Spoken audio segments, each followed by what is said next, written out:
Welcome to the Salmon Runs YouTube. Enjoy the video. You start by creating the main menu scene and placing a canvas so UI renders correctly. Once done, import sprites, fonts, and button sounds to keep visual and audio consistency.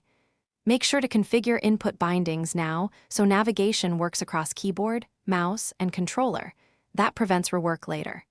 Then add an event system and a basic layout grid to anchor elements. This first step reduces friction and sets a predictable foundation for scripting menu behavior and transitions.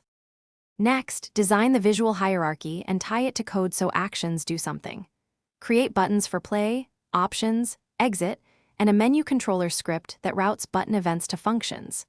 Implement show /hide with animator clips or tweening to make transitions feel polished. Once done, wire SFX triggers and focus management so keyboard/controller navigation moves predictably. Make sure to test different resolutions and anchoring so the menu scales properly. And keep logic modular for easy feature additions like leaderboards or DLC links. Finally, connect play to scene loading and persist settings when users change volume or graphics.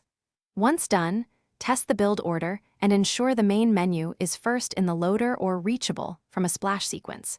Make sure to add accessibility labels and localization keys before shipping because retrofitting is costly.